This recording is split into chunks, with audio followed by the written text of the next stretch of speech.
Hello, happy 2026. I cannot believe that I am saying that. That still feels a bit wrong and off, but I digress. Here we are. We just got back from 3.5 weeks in New Zealand. We had the best time. It was so low-key, so chill, so relaxed. We just did a lot of exploring. We did a lot of, well, I did a lot of reading. We did some running, we did some training, and we just holidayed. We just had a break and it was really, really nice. We got back Wednesday, today is Saturday. So what better time for me to sit down and talk to you about my goals and my intentions for 2026 and what I really want to achieve and accomplish this year. First, of course, we do need to reflect on 2025 a little bit.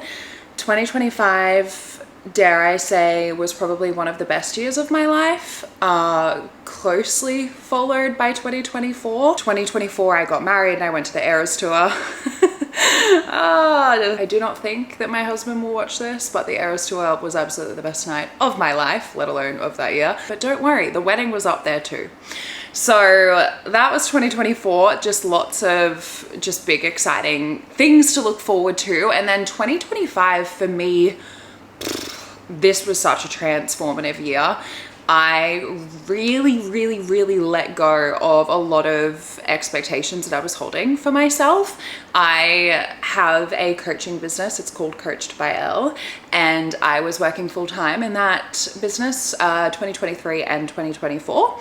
I wasn't enjoying it. I wasn't having a good time at work. I wasn't feeling fulfilled. I was feeling very isolated, very anxious, working from home all the time. I was literally just stuck inside this house. Like, there would be days where I wouldn't even speak a word because my husband would be gone to work before I would wake up, and I would be in bed by the time he got home, and like after going to the gym and whatever at night. So there were days where I wasn't seeing him at all. I wasn't doing great mentally, hence I was asleep early and I was sleeping in a lot. I just wasn't feeling good within myself, but I thought that if I was to give that up, then I would be going backwards, because you're already working for yourself. Like, that's the goal, that's the dream, you know, hustle culture and girl bossing very close to the sun, and just, I don't know, just that whole toxic mentality. But in the end, I needed to change that. And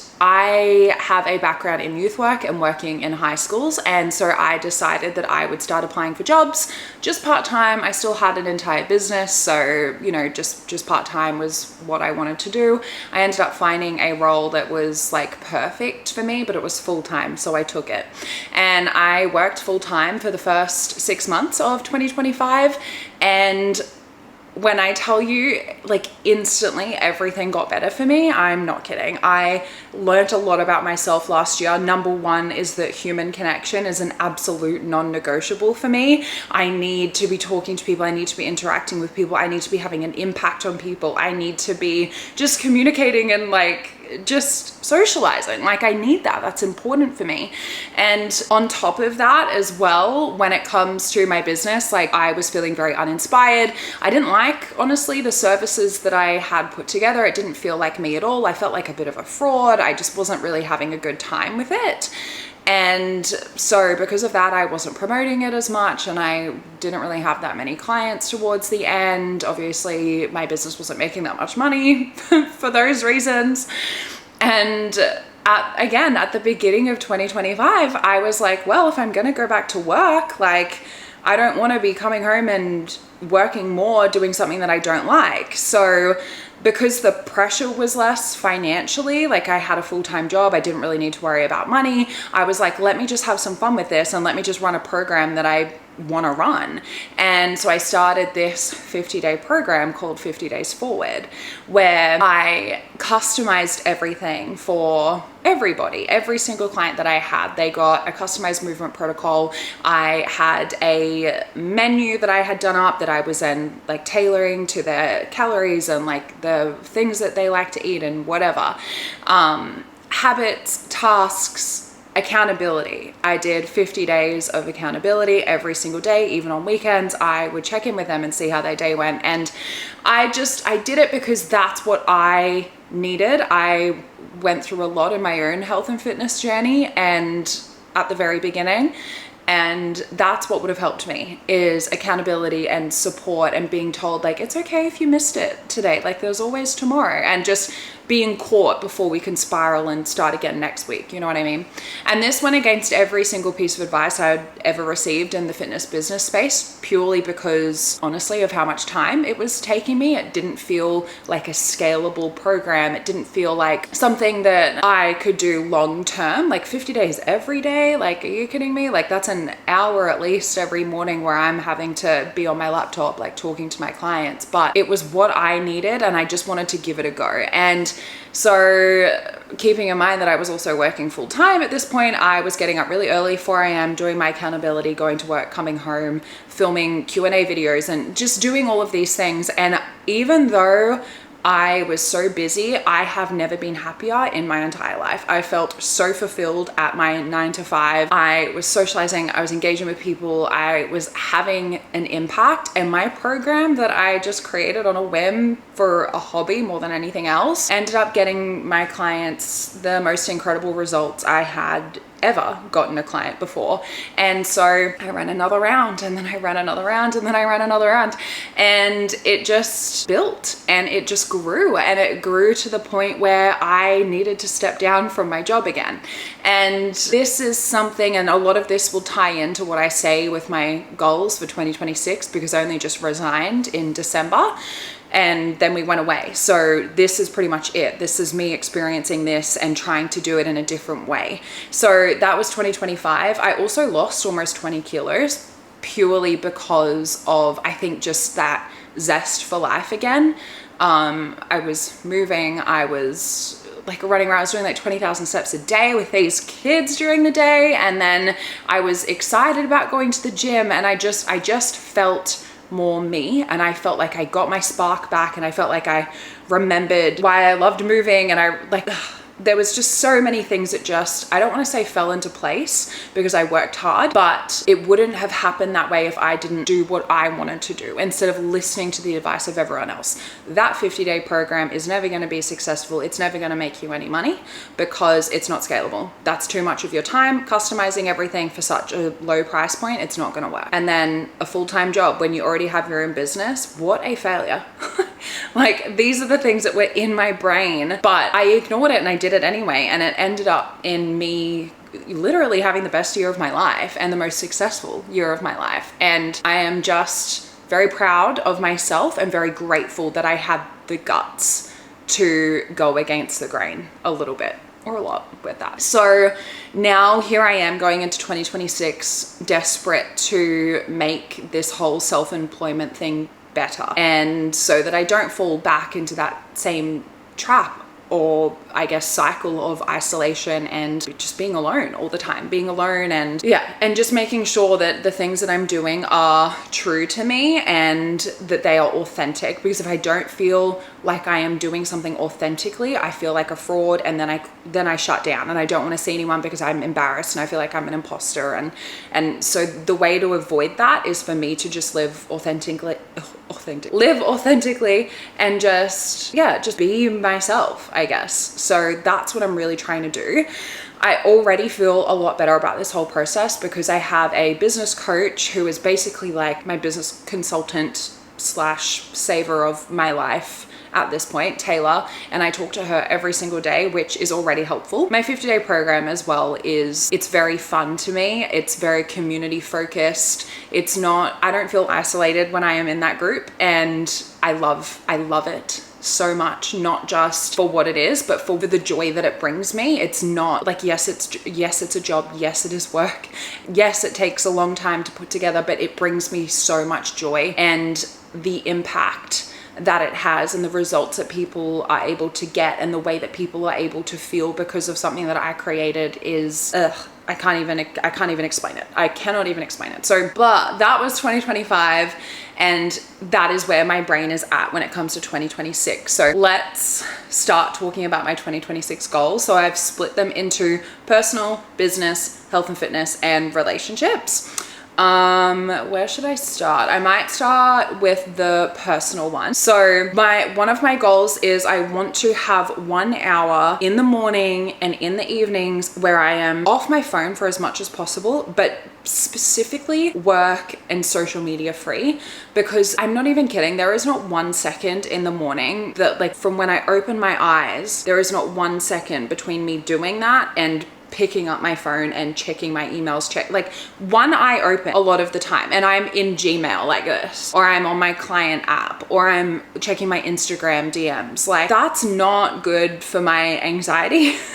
It's not good. Like, imagine just checking a work email and there's, I don't know, so like just instantly you're on and you're like, oh, like I have to do this, and oh, I gotta do that, or like have I missed this, or did I set, like, it's not good. It's not good for your cortisol levels, not good for your anxiety, and I need to be less anxious this year for sure. So I don't want to say phone free, because that's just not going to be possible a lot of the time. Like, if I wake up and I have a phone call or I have a text I have to answer, or like I wake up and go for a run, a lot of the time I need to log my run with my coach. Like, there's things I'm going to need to use my phone for, but I don't want them to be work. And this might take a while for me to work up to, so I might start with like 10 minutes or 15 minutes or something, but I do really want an hour. I don't think it's that much to ask.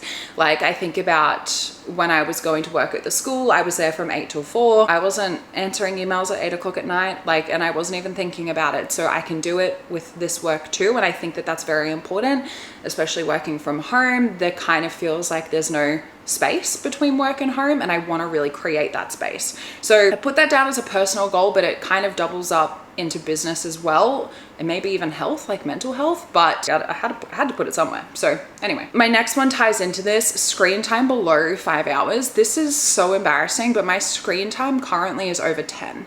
It is 10 plus hours a day. And that is what I mean by when I wake up in the morning, the first thing I do is I'm on my phone. And then I read this thing the other day, and when I say I read this thing, I mean I saw it on TikTok, and it was like, if you're using your phone in the morning, you start that pattern and you continue that for the rest of the day of using that. But if you keep your phone away in the morning, you're less likely to reach for it throughout the day. I don't know how true that is, but I'm just going to trial that and just hope for the best, because I really need to get that down. And I think that's going to do wonders for my mental health, and it's going to do wonders for me just enjoying my work and having that really clear boundary and balance. My next one is I want to read 100 books. That has been my Goodreads goal for the last 2 years. I didn't get it in 2024. 99. I got 99 books in 2024, and I got 97 in 2025. And people were saying like, why don't you just read a novella, or why don't you just read? I want to read. I don't want to just like cram in like a shitty little 40-page book so I can hit a target. Like, I would rather not hit the target and spend more intentional time reading the year after, which, yeah,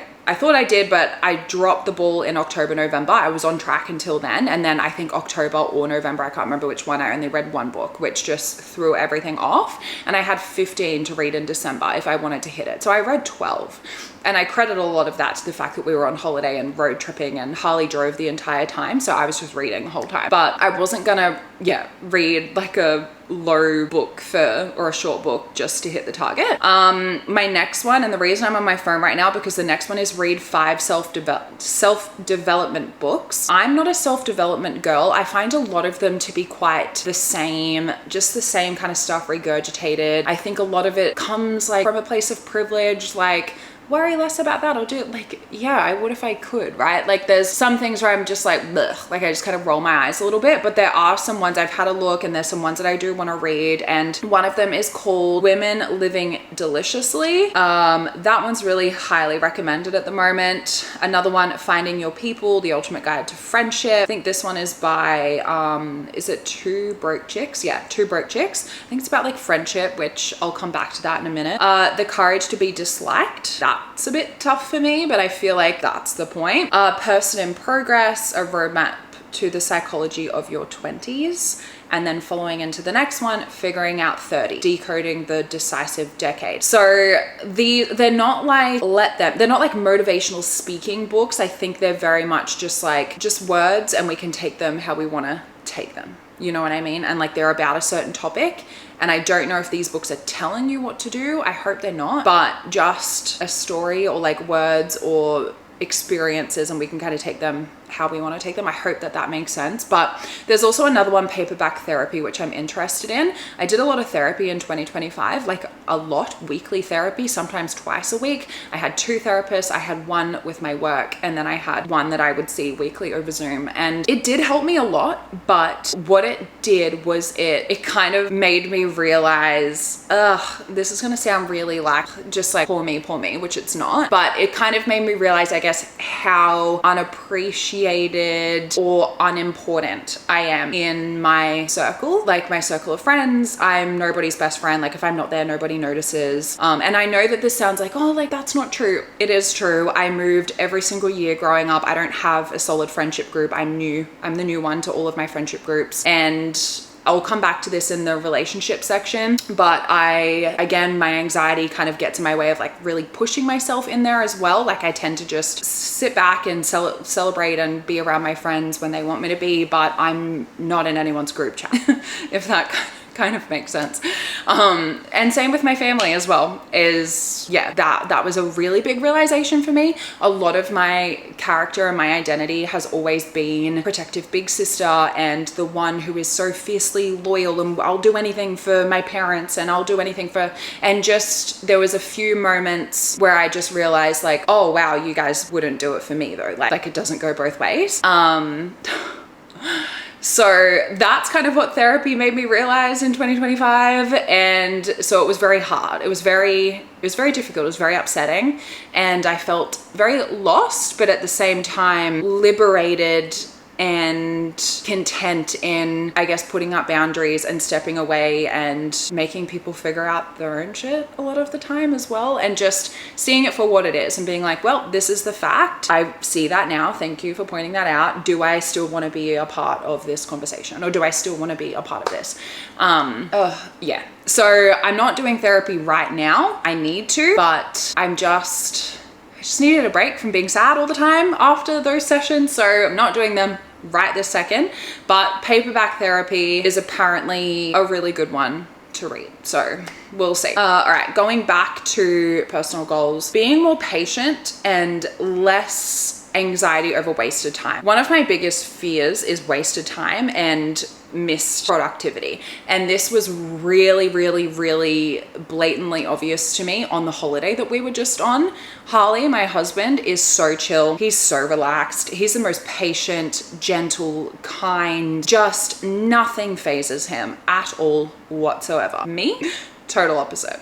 So he loves to sleep in, he loves slow mornings, he loves to chill. But when we're overseas, I'm like, hello, we're on holiday. Why are you sleeping in? We have to get up, we have to go. Like, this is such a waste of a day. And just like freaking out over it, right? And he's just like, it's okay. We have 14 hours of sunlight. Everything's gonna be fine. We're gonna get everything done. And we got everything done that we wanted to get done. There was never a day where we didn't do the thing that we intended to do. But I am just terrified of wasted time, and I do this in my business as well, where if I get to 10 a.m. and I haven't ticked off every single thing that I had intended to tick off by 10 a.m., I've wasted a day in my brain. And this was something that I was unpacking with the work therapist that I had. So do have a few strategies to work on.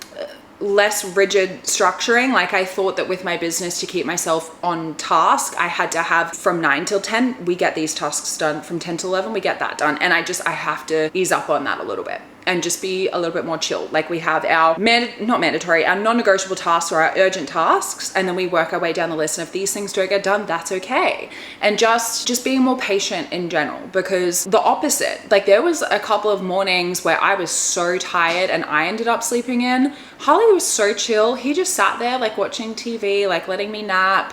And then I would wake up and he'd be like, oh, you're tired. Like, do you want to go out or do you want to stay in? Like, he was just so chill. And I look at him and I'm like, I need that in my life. Like, and he is like the calm to my chaos, but I want that. I want to feel calm. So I don't know, maybe I should try and learn from him, but yeah. And then another one, I don't think that this will happen this year, but we are obviously working our way towards it, is to buy a home. We rent our home here in Brisbane. We want to buy a house, but we're a little bit, we could be a lot more on top of our saving. Like we could be saving a lot more, but the biggest value and the biggest thing that we have always loved doing with our money is traveling. And we love to travel. We've been to many of places, and that's not something that we want to give up. We still want to do a big trip every year, like a 1 month trip every year. Last year it was New Zealand. The last 3 years before that has been the US and Canada. This year I want to do London. We might have to go back to the US as well because one of my friends might be competing over there and I really want to support her. So that's a really big trip. We love going away for weekends, Gold Coast, Sunshine Coast, like probably at least once every 1 to 2 months. I take some solo trips to the Gold Coast quite frequently. Just stuff like that we don't want to give up for the sake of saving for a home. So yeah, we could be doing more, but we don't really want to be doing more. So I don't think we'll hit that one this year, maybe next year, but I still want to have it there because it is a really big goal of ours and we are working towards it. All right, getting into my relationship goals, I really want to do like monthly date nights with Harley. This one is tough for us because we spend so much time together, as in like just chilling at home, and he is very content with that. Like if I'm like sitting with him on the couch and watching TV, he's like looking at me like this is the best day of my life. Like I just love your company. Whereas to me, that's not quality time. That's like lazy. See, I'm working on it. But I want to do intentional date nights. He doesn't really like eating out. This is the thing. So like if I say, oh, I want to go out for dinner, he's kind of like, but I want to eat at home. Like he doesn't really love eating out. So finding something that we can do that's fun for both of us, because he's so low key. I feel like I'm low key, but I feel the pressure to be more or less low key. So yeah, we go to the movies a lot. So if we could just keep up with that, I think I'll be happy. Maybe I don't even want to do monthly date nights. Maybe I've just put that there because I've seen someone else put that on theirs. I don't know. Oh gosh, goal setting is so hard sometimes. Like you're like, what part of this is mine and what part of this is what I feel like I should be working towards or what I feel like I should be doing, you know? All right, my next one is kind of embarrassing, but it leads on from what I have spoken about. Make some friends and put myself out there more. Like I said, all through school and everything, I moved like every year. I never had a core friendship group when it came to picking bridesmaids. Like I really struggled because I see people as my close friends and they kind of look at me and go, oh, you would never be one of my bridesmaids. Like kind of what I was saying before. And I absolutely adore the girls who were my bridesmaids and I know that they adore me as well. But that's, I don't think, reciprocated. I don't want to sound ungrateful, like it's obviously not what I was expecting, but what I'm trying to say is I need to deepen my friendships and I need to really find some friendships. I have been with my husband since I was 19, and so because of that, that's a third of my life. Like I'm 29 this year. He very much just became the center of my whole world, and he is my best friend in the most, or maybe the least cliche way possible. I spend all my time with him. Like that needs to change. It has to change. My cousin, who is my maid of honor, she is like my best friend, but again, she has so many beautiful, deep, meaningful friendships. I don't have that. So that's something I really want to do. And I think the way I'm going to do that is maybe like go to a couple of like run clubs, and just engage more. Like I have a running coach, Emma, and she has this big group chat on WhatsApp with all of her clients. And I tend to just like sit on the sidelines and read the messages and not say anything. I don't want to do that. I don't want to be a wallflower this year. Like I want to put myself out there and I want to engage in these conversations and I want to meet people and I want to create friendships. Like I really, really want to do that, like through like just hobbies, like which is running for me right now and reading. And like we went to a friend's house last night and we played pool and we sat on her floor in her office, just like looking at her bookshelf and like talking about each individual book. And that was really nice. But she is like one of my best friends. She was my bridesmaid. So there's that, but I want more than that. Like I want to be able to, I don't want to sound like a loser and I don't want to make this like sad, but I want to feel like someone values my friendship as much as I value theirs in a really not depressing way. if that's possible. And then my third one is inconvenience myself more for the people that I love, probably more Harley than anything, because again, if we are talking about like the therapy and stuff that I did, I very much came to the conclusion that I will bend over backwards for the people in my life and the people that I love. But when it comes to Harley, I feel like sometimes I am just very content, and I probably could do more to like inconvenience myself a little bit to do something that means a lot to him, if that kind of makes a little bit of sense. Like a lot of that probably comes down to just complacency, and the fact that he is so chill and so relaxed that he would never complain, that I just would never notice. So just like doing more things for him that he would be like, oh my goodness, thank you so much, this is the best thing ever, that would take me 5 seconds that I wouldn't even think to do. And I don't have an example right now because I can't think of one. Okay, let's talk about maybe my health and fitness goals. This is crazy. I started running August 2025, never been able to run ever in my life. I am not a runner. I was actually a nicotine addict until the end of 2024. I started smoking when I was 15, and was like heavily addicted to that all through like high school basically. And then started vaping, and that was like also correlating with just my really poor mental health like in 2024. And then right at the very end of 2024, I quit in November. And that was the first time I've ever actually been able to quit. No, it is absolutely no coincidence that 2025 ended up as successful as it did. And I fully, hands down, without a doubt, put it down to that. That was the catalyst of change for me. And I'm so glad that I did that for myself. But anyway, I digress. I started running August 2025. It was August 31st. I remember it because it was the day of the Sydney Marathon. And I was at the gym with Harley, and I was like, oh my goodness, people are running a freaking marathon in Sydney. Could you imagine how cool it would be to say that you could run a marathon? And Harley was like, what? Like, no, who cares about that? Like, no one cares if you can run a marathon. You don't run. Like, what are you talking about? And I was like, well, I want to. And so I went for my first run literally that afternoon. And then I registered for a half marathon in May. So that's like a lot of time. That was like 8 months or something that I had from that point. And then I was like, well, I'm going to hire a coach. And then I remember the Sydney Marathon ballot came out, and I was like, oh, I'll put my name on it. Like, it's never going to happen. It's like impossible to get into these things. And then I got in. So I'm currently registered for the Sydney Marathon, August 30, 2026. Pretty much to the day, a year after my first run. And I think that's going to be very poetic if I can do it.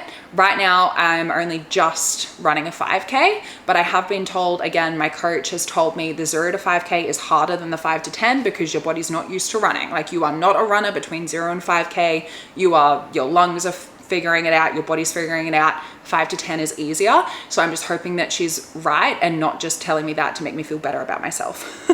So yeah, so I guess my goals: run a 10K, which will happen in March, run a half marathon, which will hopefully happen in May, and run a full marathon, lol, which will hopefully happen in August, and we will see. I really want to do 5,000 steps a day at a minimum. I don't like setting big step targets. Like, my step target is 7,500, and I aim for that every single day. It's very rare that I miss it, but there are always going to be days where you don't feel good or something happens or whatever, but I want to at least walk for 5,000 steps, even if I'm not feeling well, unless I'm like deathly ill. Usually, even if I'm a bit sick, a walk outside is always going to make me feel better, unless again I'm like deathly ill, then obviously that's ridiculous. But where I can control it, I want to do at least 5,000 steps a day. I also really want to I think I talk about this in the next category, but I do want to document my marathon in every which way that I possibly can, because I want to look back on that forever. Like, if I end up being able to do that, I want to be able to look back on that journey when I'm like 60, 70, 80 and be like, look at this fucking epic thing that I did when I was like 28 years old or 29 years old. I really want to do that. So I want to document as much of it as I can. That's actually the biggest reason that I started this YouTube channel. So yeah, back to my health and fitness goals. I want to really prioritize my sleep and limit my alcohol, purely because of this marathon training. I'm not a big drinker at all. Even if we are having a day of drinking, I will have like 1, maybe 2, but I want to really be intentional with that this year and kind of ask myself every single time there's alcohol involved, is this going to enhance my experience? Because a lot of the time I am probably going to want to run the next morning. And if I have a drink, it's going to impact my sleep. It's going to impact my recovery. It's going to impact my run. And my biggest priority for this year is that marathon. I want nothing more than to make that happen for myself. I'm already doubting a little bit my ability to be able to do it, but if I can follow that program to the letter, that is the best chance that I have of doing that. And I want to get to the end, and even if I don't make it, say that I did everything that I could. And so to do that, I want to be able to limit my alcohol, prioritize my sleep, and my next one, build strength in my legs, because sometimes it's not your lungs that are struggling, it's your legs that are struggling. And I'm a large human. I'm 6 foot tall, like 75 kilos. Like, I'm not tiny by any means. So I have to really, build some strength in my legs and take care of my body. And that is so important to me this year, is putting myself in the best position to be able to do that. Because if I can do that, I fear I will be unstoppable. I will also be very annoying. I will be so annoying. Very, very annoying. All right, business goals. Oh, so many for this year, but the ones that I really want to talk about the most, I want to have 100 people in any one of my 50-day programs. There will be 4 this year: summer, autumn, winter, spring. Summer spots literally closed last night, and I have 56 people joining me for summer. And I really want to have 100 people, because this summer round especially, I have done so much work in making it just the best program that it can possibly be. And I know that it's going to get some really great results. It's going to make people feel really good about themselves. They're going to have a really good experience, and they're going to have a really good journey. And I'm excited for that to happen. And I just want to impact as many people as I can, because I cannot explain to you how much I wish I had this program when I was starting out. All of the toxic things that I learned and had to unlearn, and I'm grateful for all of that, actually. Like, thinking about it, if I didn't have all of that, I would not have put that program together. If I didn't have all of that, I would not be able to recognize signs within my clients that they need more support or more help. If I didn't have that, then I would probably take for granted the impact that I have on my clients. I know that my coaching them has the ability to either empower them and make them feel the best they've ever felt, or teach them really horrible, toxic behaviors and thought patterns that they have to spend years undoing. I know that I have that much power. That is what coaching is. It's not just like pick up this dumbbell and eat an apple. It is like you have people's self-esteem and their relationship with food in your hand. You are in control of that. And the way that you support your client or don't support your client does have an impact on them. It does. Trust me. It 100% does. And I've never taken that for granted, and I never will take that for granted because of what I experienced. So I am grateful for that. But I just want as many people to be able to experience this as possible. And I do think that I have now built a foundation strong enough that I can have 100 people in there and it does not impact the experience they have. They are still going to be given the most customized experience. They're still going to love it. They're still going to get great results. So that's one of my biggest goals. I want to hire my first employee, which I think I am very, very close to doing. I have a virtual assistant at the moment. I also have Taylor, my business coach. I would love for Taylor to come and work for me. Actually, now that I'm thinking about it, maybe that's like some manifesting. God, we would be unstoppable. But I really want to hire my first employee, and I am very, very close to that. Like within a week, I think, away from that. I don't want to jinx it. I don't want to say too much just yet, because when the timing is right, I will announce it, but I'm very close to that. I want to grow to 500 subscribers on YouTube. I think right now I am at like 7, and I love all 7 of you, but I really want to grow to like 500. I want to upload videos fortnightly. I want to get 3,000 followers on Instagram. You know what? My Instagram account, I've had like 7 years, and I only just hit 2,000 followers like a couple of months ago, which is so crazy to me. My account just like doesn't grow, and it's probably because my content's bad, which leads to my next point. I really want to get better at creating content.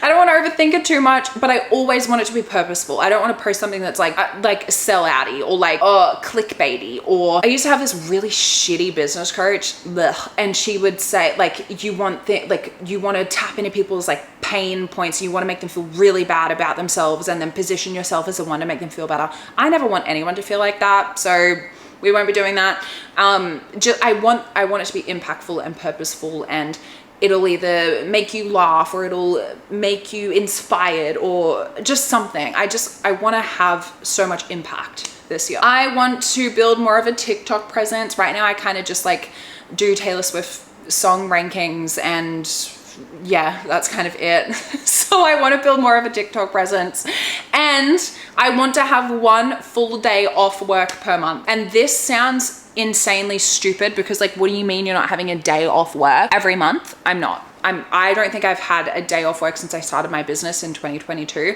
And I mean that wholeheartedly. And that's not to say that I've sat in front of my laptop for 8 hours a day. That means that I have done something work related every single day since I started Coach by Elle in July 2022.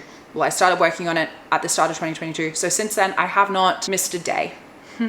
Not good. Whether that be replying to some emails or filming content or even replying to Instagram DMs or just checking my client messages, I've done something every day, and I want to have one day per month where my phone may as well be in the river. I don't want to see it. I don't want to look at my laptop. I don't want to do anything work related. I want to switch off. But here's the thing, I'm gonna have to have something to do that day, because if I am just sitting at home and reading or chilling, I'm gonna cry because I'm gonna feel unproductive and lazy, and I'm gonna be very mean to myself. So I have to really plan this out properly, but that is still my goal. So, that was a bit of a vulnerable start to 2026, but that does give you a lot of insight into who I am and why I'm here. So I guess a great video to do for my third one. If you have any questions about any of these, please leave me a comment. Like, I would love to talk to you and build some like meaningful relationships and connections. Would love to create some type of community. And before I turn this off, my word for the year, if you haven't guessed it already, is impact. I also want to kind of intertwine the word presence a bit in there, but impact more than anything. I do feel like I can make a big impact. I feel like I've done a lot of work to be able to really positively impact people. And I have so much joy and so much hope inside my soul and my heart right now. Everyone in my life, I want them to just feel so good and so happy and fulfilled. And I just want to do whatever I can to have a positive impact on those in my life and on my community and on my clients. And that just means more to me than anything else this year. I think that's what I'm going to be thinking about day in, day out. I have created my 2026 playlist. Last year, I just listened to the song Begin Again over and over and over and over and over, and it just reminded me so much of my goals for 2025 and why I was doing the things I was doing, and it worked an absolute treat. I have put together a bit of a playlist for this year, but I do think I will always come back to Begin Again by Taylor Swift, which was just my theme song for 2025 and truly the reason that I got so much accomplished that I wanted to. So yeah, I'm excited. I'm really excited for this year, and I hope that you're feeling excited. And if it's been a rough start to the year, who fucking cares? It's just another day, literally. It can be this big magical start of something new for you if you want it to be. But if this is hard for you, or you know, like you're grieving or something is going on in your life that makes you feel sad about the new year, it really is just another day. And I'm sending you lots of love, and I hope that you are surrounded by people who love you and are going to make you feel good. That is all from me. Thank you for listening. Please like, share, subscribe, all of the things, and I will see you in my next video. Please also comment below if there's anything specific that you want to see from me. Really wanting to do like vloggy kind of stuff, like especially with my running and everything, but anything specific that you want to see, let me know and I will be sure to create that for you. So I will see you in my next video.